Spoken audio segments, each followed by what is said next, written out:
La Asamblea Legislativa arribó este martes a 100 días de atraso en la elección de magistrados a la Sala de lo Constitucional. ¿Cómo debería obligarse a los legisladores a tomar una decisión y elegir magistrados? La pregunta esa y otras las tendremos como respuesta en 8 en punto. Buenas noches, bienvenidos a 8 en punto. Gracias por acompañarnos. Nuestro tema general, el reconocimiento al trabajo de la ex-sala de lo constitucional y el atraso en la elección de magistrados, entre otros temas, si el tiempo nos alcanza. Queremos agradecer esta noche que nos acompañan en nuestros estudios Rodolfo González, ex magistrado de la Sala de lo Constitucional. Rodolfo, bienvenido. Buenas noches, un gusto. Muchas gracias, William. Es un gusto estar aquí. Bueno, excelente también. Nos acompaña Edward Siney Blanco, ex magistrado de Sala de lo Constitucional. Edward, bienvenido. Buenas noches. Muchas gracias.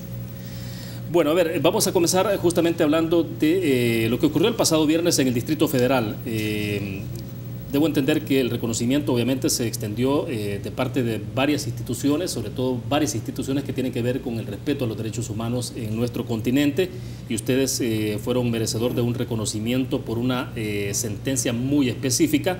Y a ese evento entonces, por ahí tenemos algunas imágenes, pero en la parte, una fotografía, digamos, de lo que ocurrió ese día. Ese fue el comunicado que se emitió en su momento, ¿no?, donde ustedes estaban siendo notificados de ese reconocimiento que recibieron. Y entonces, ex magistrado Edward Siney, usted fue el delegado entonces de la ex-sala. A ver si nos explica. Sí, la verdad es que nos cayó de sorpresa el anuncio de que la sentencia sobre desplazamiento forzado interno que dictamos justamente el último día de nuestro trabajo había merecido el primer lugar frente a 49 sentencias que habían participado de distintos países, entre Argentina, Chile, Colombia y México y otros países. Entonces se trata de un premio que otorgan alrededor de 10 organizaciones, entre ellos la Corte Interamericana de los Derechos Humanos, la Comisión Interamericana también de los Derechos Humanos, UNICEF, ACNUR y otras organizaciones que intentan estimular a los tribunales latinoamericanos para que tutelen los derechos humanos en estos temas específicos relacionados con desplazamientos forzados y temas relacionados con migración. Se examinaron 49 sentencias, se creó un tribunal que analizó las sentencias. Un tribunal de México ganó una mención especial, lo mismo que el tribunal chileno. Sí.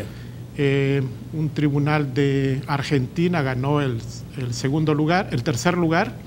El segundo lugar lo ganó un tribunal de Colombia y el primer lugar la Sala de lo Constitucional de El Salvador, con esta sentencia relacionada con desplazamiento forzado, que además es un tema novedoso en el ámbito jurisdiccional de nuestra región. Y es una sentencia que consideramos que comprende muchos aspectos, desde el reconocimiento expreso del fenómeno del desplazamiento forzado que las otras autoridades nacionales se negaban a reconocer. El gobierno nunca quiso hablar de que existe en nuestro país el desplazamiento forzado de las personas, sino que hablaba eufemísticamente de, como se dice en la sentencia, de movilidad humana. Entonces la sala, en el fallo, declara expresamente que este fenómeno existe en nuestro país y por lo tanto es necesario y urgente darle un tratamiento como corresponde, protector de los derechos.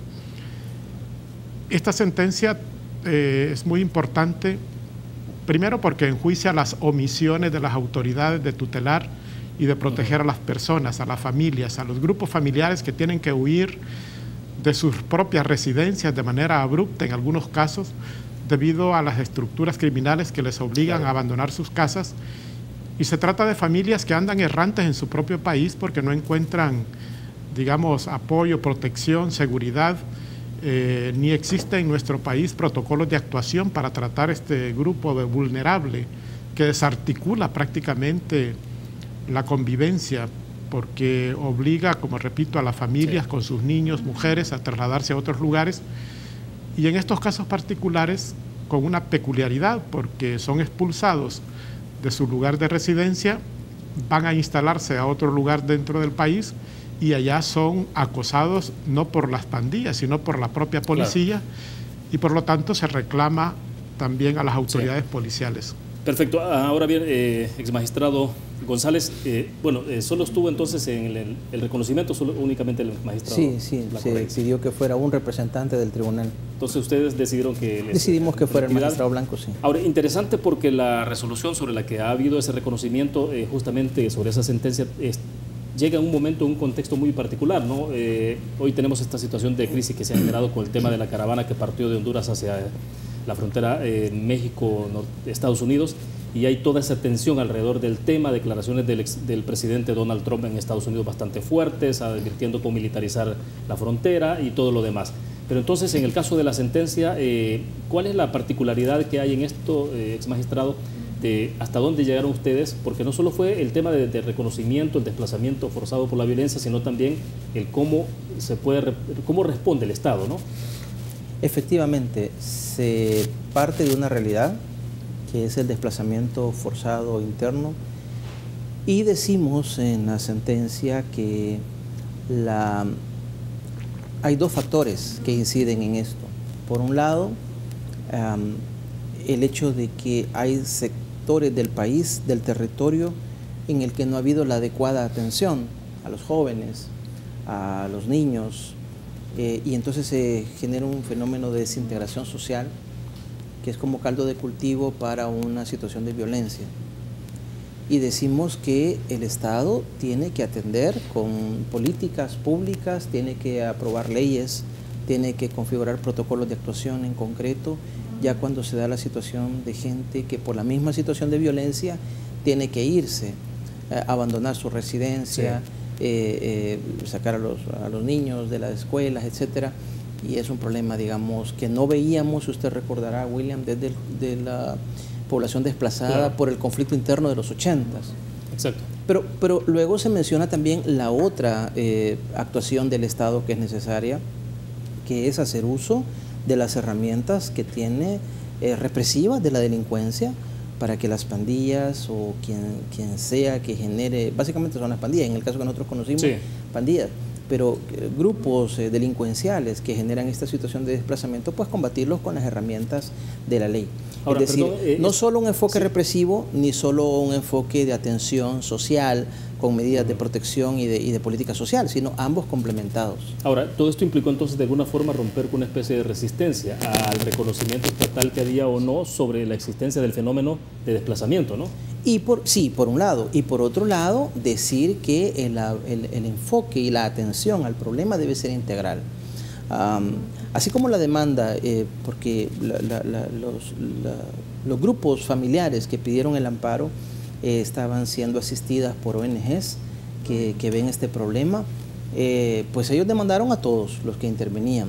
A la Asamblea Legislativa por no emitir la legislación pertinente, al Ministerio de Justicia y Seguridad, a la Comisión Coordinadora del Sector de Justicia, que aglutina la Procuraduría General, Consejo de la Judicatura, Corte Suprema, u órgano judicial, Fiscalía. Claro. Y a todos se le dan lineamientos en la sentencia para que aborden la problemática de manera integral, aprobando leyes, aprobando medidas de protección a víctimas y testigos que son amenazados, aprobando protocolos de actuación, aplicando el derecho internacional. Incluso se hace mucha referencia, es una sentencia de 47 páginas, haciendo referencia a la normativa internacional que debe ser aplicada para atender, como digo, el problema de manera integral.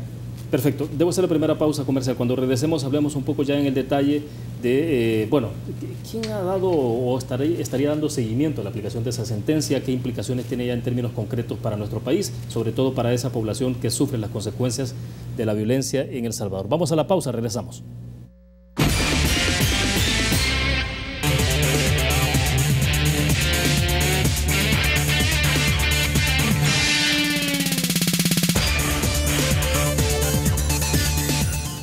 Banco Promérica cuenta con la garantía de rapidez en todas sus cajas, donde te atienden en 20 minutos o menos. Continuamos en 8 en punto. Rodolfo González, exmagistrado de Sala de lo Constitucional, y Eduardo Sidney Blanco, también exmagistrado de Sala de lo Constitucional, están con nosotros en nuestros estudios. Me quedaba un poco la inquietud, Rodolfo, para terminar este punto que tiene que ver con la sentencia que emitieron, la última sentencia que ustedes emitieron y que tiene que ver con el desplazamiento forzado por la violencia. ¿Quién era el responsable o en todo caso el que podría dar seguimiento a la ejecución de esa sentencia? Nosotros comenzamos, porque eso no había sucedido antes, a aplicar un artículo de la Constitución que le da a todos los tribunales la potestad de juzgar y hacer ejecutar lo juzgado. En esta última parte de hacer ejecutar lo juzgado, comenzamos quizá 2011-2012 a emitir resoluciones de seguimiento, pidiéndole informes o a veces convocando a una audiencia en amparos, en habeas corpus, en inconstitucionalidad, a las autoridades para que explicaran qué habían hecho en acatamiento del fallo y qué le faltaba por hacer, etcétera. En esta ocasión se les dio un plazo de 6 meses porque estamos hablando de emitir legislación y adoptar medidas de políticas públicas, protocolos de actuación, sí. Pero no sabemos, ya pasamos de los 3 meses, más de la mitad del plazo que se les dio a las autoridades, no hay sala y no sabemos cuándo vamos a tener. Además de este caso hay otros casos vinculados con el derecho a la salud, con el medio ambiente o casos laborales, para mencionar los casos más graves, en que el idóneo, el que tiene por disposición constitucional que darle seguimiento a sus fallos hasta que lo dé por cumplido, es el mismo tribunal, en este caso la sala. Solo hay un magistrado propietario y un suplente que no llegan al número mínimo de 3 para resolver un amparo habeas corpus, no digamos inconstitucionalidad o controversias, que son 4. Y entonces no hay tribunal que dé seguimiento a este y otros fallos igual o más importantes, lo cual es un problema grave. Además de casos que quedaron para sentencia y no se ha podido emitir el fallo, y las nuevas demandas que se han presentado en que no hay quien haga el examen liminar de admitir la demanda y si la admite adoptar medidas cautelares, etcétera. Es un problema institucional muy, muy grave. Bueno, perfecto. Y Edward, bueno, y justamente estamos este día 100 días sin sala de lo constitucional. Entonces uno se pregunta, bueno, ¿qué es lo que puede pasar o qué es lo que debería ocurrir? Al final de cuentas esto está en manos de la Asamblea Legislativa, en manos de los diputados, pero ¿hasta dónde se puede llegar? Es decir, por eso yo planteaba un poco al inicio la pregunta de que la Asamblea Legislativa, decíamos, arribó a 100 días de atraso en elección. Entonces, ¿cómo debería obligarse a los legisladores a tomar una decisión si es que hay un mecanismo real, concreto, para obligar a los legisladores a que tomen una decisión? Mira, yo a veces me pregunto si en lugar de mirar a los funcionarios transgresores, que son los diputados de la Asamblea Legislativa, que no cumplen la Constitución, a veces quizás nos corresponde mirarnos a nosotros mismos como pueblo, porque los diputados están ahí porque el pueblo los ha electo. Y muchas veces, en los últimos tiempos, el pueblo, pues nos hemos equivocado mucho, muchas veces. En alguna oportunidad yo dije que los grandes corruptos de este país son funcionarios electos por el pueblo. Los grandes casos de corrupción han sido funcionarios que el pueblo ha electo. Por lo tanto, aquí nos encontramos de nuevo frente a una disyuntiva, si quién es el responsable de esto, el pueblo o los diputados. O sea, el pueblo que los elige. Claro, el pueblo los elige. Y ellos que deciden. Me llamó la atención el término de transgresores. Sí. No hay otra palabra, ¿sabes? Son transgresores porque la Constitución reconoce el funcionamiento de las distintas instituciones y la forma de gobierno identifica tanto a los 3 órganos de gobierno, al legislativo, al ejecutivo y el judicial, que deberían estar integrados. Cuando eso no se produce, hay una transgresión, una alteración del orden constitucional y por lo tanto los diputados son transgresores de la Constitución, para llamarlos en términos que la propia Constitución reconoce. Son transgresores de la Constitución y yo lo que estoy viendo es que el pueblo permanece prácticamente indiferente frente a estas evidentes y reiteradas y sistemáticas violaciones que cometen los diputados, porque ellos saben que están obligados a elegir funcionarios en tiempo y obviamente acá me imagino que en algún momento saldrán lo que realmente están provocando los diputados frente a la omisión de elegir a los funcionarios. Yo me he enterado de que, por ejemplo, hay privados de libertad que están sufriendo graves afectaciones a la salud, que han llegado a plantear demandas de habeas corpus. La sala estaría en la obligación de fijar medidas cautelares inmediatamente para tutelar este derecho a la salud de los privados de libertad, o privados de libertad que se encuentran más allá del tiempo previsto por la propia Constitución y otras tantas violaciones que puedan estar ocurriendo día con día. Imagino que día con día se van incrementando el número de ciudadanos que se ven indignados porque no hay un tribunal que les dé respuesta. Y a mí me parece que la pasividad y la tranquilidad con que el órgano legislativo está abordando el tema es sumamente preocupante. Porque aquí lo que estamos viendo, repito, es por un lado la pasividad de los electores frente a la transgresión constitucional sistemática por parte de los diputados de la Asamblea Legislativa. Entonces se tienen que buscar los mecanismos constitucionales, legales, legítimos, un poco para reaccionar en contra de estas omisiones. ¿Pero la Constitución da algunas salidas o no? Bueno, la Constitución contempla en el artículo 87 el derecho a la insurrección, por ejemplo, que es un derecho que corresponde al pueblo, que consiste en desconocer el funcionamiento de las autoridades porque no están cumpliendo, están alterando, transgrediendo la propia Constitución. Esto no quiere decir una revolución, ni quiere decir una derogación de la Constitución, ni una reforma a la Constitución. Es simplemente una manera de manifestarse del pueblo frente al incumplimiento decidido de parte de uno de los órganos de gobierno. Porque, como digo, son transgresores de la Constitución, ese es el nombre que les corresponde de acuerdo a la propia Constitución, y deben de buscarse los mecanismos para superar este problema. Yo no quisiera ver que se vaya incrementando el número de víctimas de los diputados de la Asamblea Legislativa que están sufriendo graves violaciones a la Constitución por falta de tribunales. Que aquí no estamos en presencia ni más ni menos que en la ausencia de un juez que debe conocer las vulneraciones a la Constitución que puedan estar cometiendo los mismos diputados o los otros órganos de gobierno, porque recordemos que la atribución de la Sala de lo Constitucional es justamente ejercer control constitucional de los actos de gobierno y de los actos de las otras autoridades. Perfecto. A ver, Rodolfo, pero ¿se puede decir, hay alguna posibilidad o no de recurrir en otras circunstancias, en algunos procedimientos de formación de ley y de aplicación de sentencias o no aplicación de sentencias?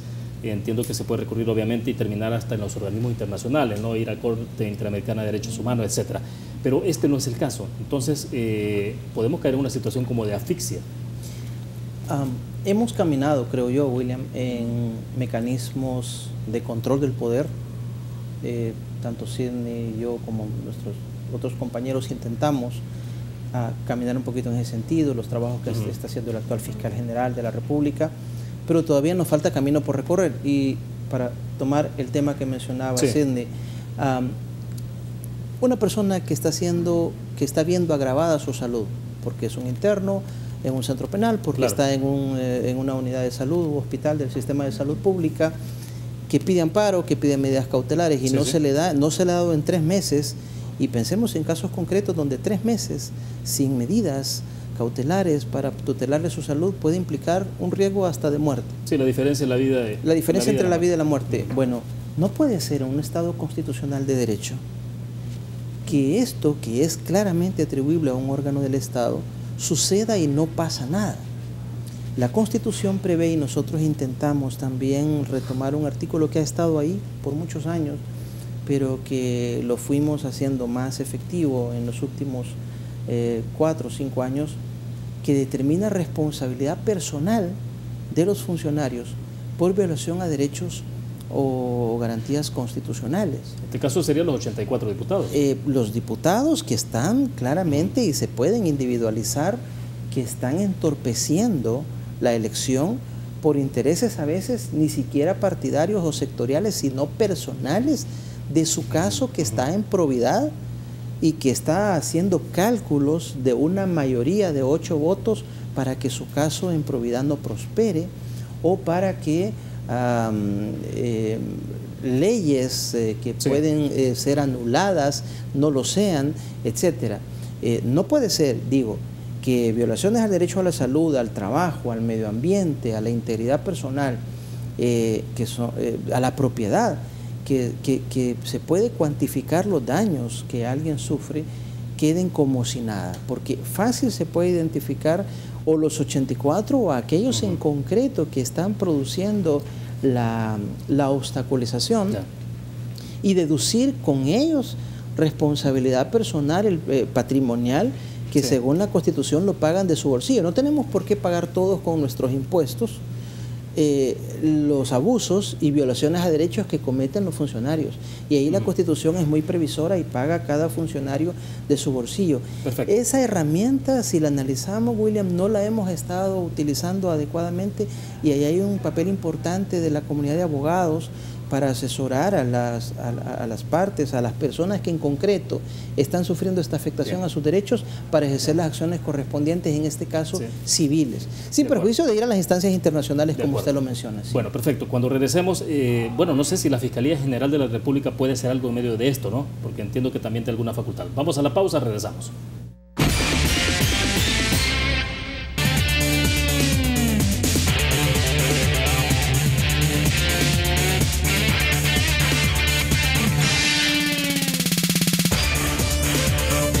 Bien, hablando siempre sobre los mecanismos que se pueden establecer para ver un poco de luz al final de este túnel en que estamos, y en que es una decisión, desde luego, que cae en manos de los 84 diputados en Asamblea Legislativa. Yo preguntaba, magistrado Edward, ex magistrado, sobre el tema de hasta dónde puede llegar la facultad entonces de la Fiscalía General de la República, sobre todo si se intenta un poco de deducir responsabilidades, y sobre todo responsabilidades ya personales, ¿no?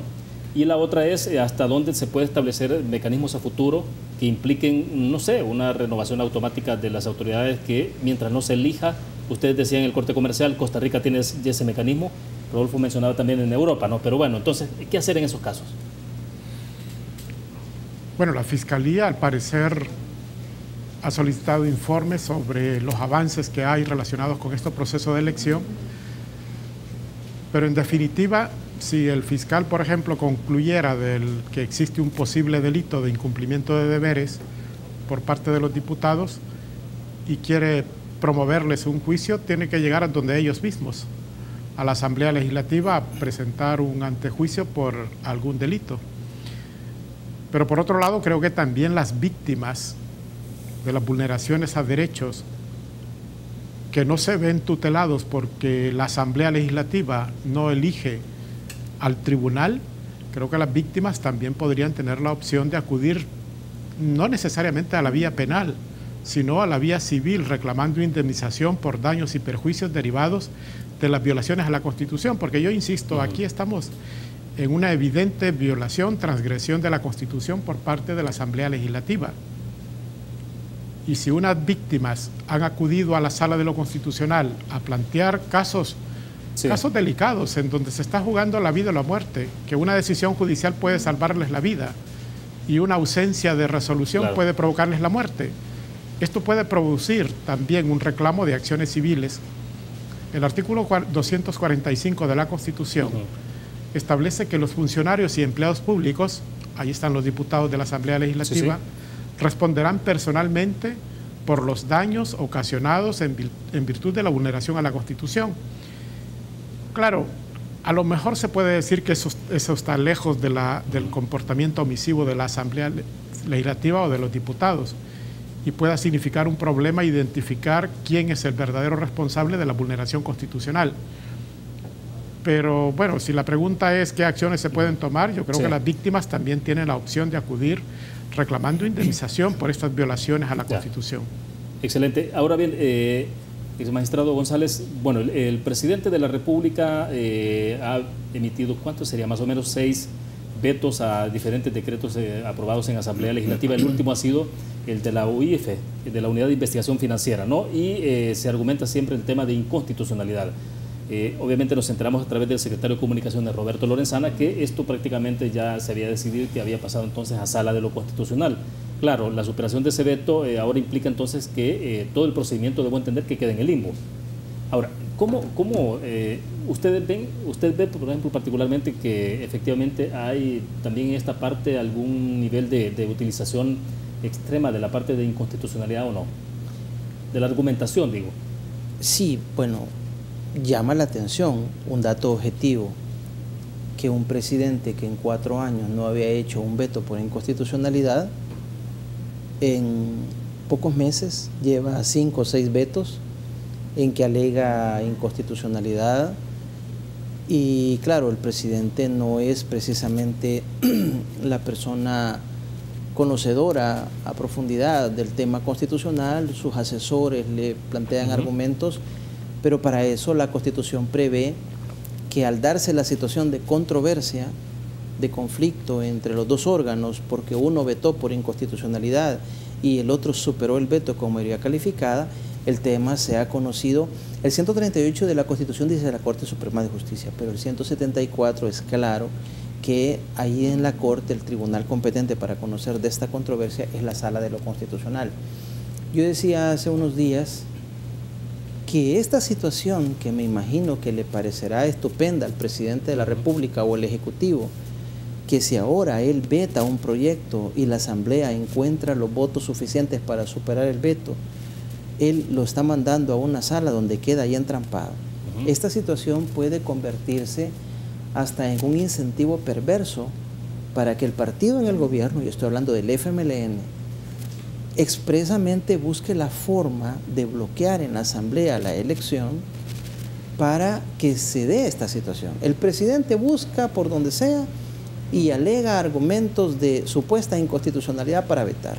Sí. La Asamblea con esfuerzo encuentra los 56 votos para superar el veto y entonces él está mandando los casos a la sala donde no hay magistrados que puedan dirimir esta controversia y determinar quién de los dos órganos tiene la razón. Se puede convertir en un incentivo perverso que se agrega a lo que ya mencionábamos de diputados que en concreto quieren incidir para los casos de probidad o los casos de algunas inconstitucionalidades o algunos amparos que están ahí pendientes en la sala. De acuerdo. Quiero leerles 3 comentarios a través de Twitter que nos llegan en nuestras cuentas. Vamos a ver si lo mostramos en el full pantalla. Ana Campos dice, ¿cómo podemos el pueblo hacernos escuchar y lograr que se tomen soluciones de país? Ya vemos que al final los partidos son los que mandan y manipulan los 3 poderes y el voto es de trámite. A ver si tenemos los otros. Se necesita una reforma constitucional, dice Alberto Hernández, en el sentido que los magistrados y el fiscal no dejen sus cargos, aunque se haya vencido su periodo hasta que se nombren los nuevos funcionarios. Así no habrá vacío de autoridad. Y hay un tercer comentario, Liliana Benítez dice, ¿o hay alguna sanción por no cumplir con el tiempo? ¿Quién lo sancionaría? Magistrado Cine, ex magistrado. Sí, no es lo que estamos hablando, que en el ámbito penal, la responsabilidad penal para ser enjuiciados, digamos, penalmente a los transgresores de la Constitución, en este caso los diputados de la Asamblea, tienen que el fiscal promover la acción ante ellos mismos. Y en el ámbito civil decía que las víctimas que pueden estar sufriendo violaciones constitucionales debido a la omisión de la Asamblea Legislativa podrían reclamar indemnizaciones civiles. Estos son los mecanismos que establece la Constitución. Esperamos que no ocurran situaciones más graves en donde se vayan incrementando víctimas de la Asamblea Legislativa que con su omisión provocan afectaciones a derechos fundamentales. Es que no es cualquier cosa. A mí me parece grave que la Asamblea Legislativa no asuma con seriedad los efectos que produce. Bueno, yo incluso he escuchado diputados con total irresponsabilidad decir que se puede vivir sin sala de lo constitucional. Y es que probablemente a este diputado no le ocurre a él ni a un familiar la necesidad urgente de acudir a un tribunal para que frene o repare las violaciones que pueda estar cometiendo cualquier otra autoridad. Creo que se está viendo el problema como una cuestión sin trascendencia, pero quienes estuvimos en la sala de lo constitucional y vimos la importancia de los casos que ahí se deciden, situaciones humanas, humanitarias, de derecho a la salud, de derecho al trabajo, de despidos sin debido proceso a servidores públicos, de desalojos sin el debido proceso, de desalojos de viviendas, de familias que tienen que ser expulsadas de sus hogares por un juez que no le dio audiencia, por ejemplo, y que las víctimas llegan a la sala de lo constitucional, o en los casos de los enfermos que requieren actuaciones urgentes de un tribunal que ordene a las autoridades respectivas para que repare o detenga las vulneraciones constitucionales. Es que si no dimensionan esto, es sumamente preocupante. Bien. De acuerdo, nos quedamos en el punto. Bueno, tal vez, cerrar, sí, por favor. En la segunda pregunta, William, Sí, yo creo, a mi juicio, no es necesaria reforma constitucional, sino que en las respectivas leyes que rigen las instituciones en que sus titulares resultan de elección de segundo grado, las tres instituciones del Ministerio Público, las dos Procuradurías, la Fiscalía, Corte de Cuentas, Corte Suprema, Tribunal Supremo Electoral, en la ley se puede regular el supuesto de que sea la fecha en que el funcionario saliente no está electo, el que va a sustituirlo, continúe en el cargo, y el razonamiento es muy simple. Este funcionario en su momento recibió el apoyo de 2/3 en la Asamblea Legislativa. Sí, claro. Entre eso y un gerente, por ejemplo, que solo vea las cosas administrativas, como sucedió en el CNJ. Un adjunto en la Fiscalía, que no es nombrado por la Asamblea, sino por el fiscal saliente y alguien de confianza. En la Corte Suprema, en este momento el magistrado Pineda no es el presidente formalmente, sino es presidente en funciones, porque la ley dice que al faltar el presidente, el vocal que esté en la sala en el orden de designación asume la presidencia. Esas situaciones son anómalas y la ley puede prever, a mi juicio no es necesaria una reforma constitucional para prever que no se den estos vacíos que cada cierto tiempo vemos en el país. De acuerdo, nos quedamos en el punto, hacemos la última pausa comercial, volvemos.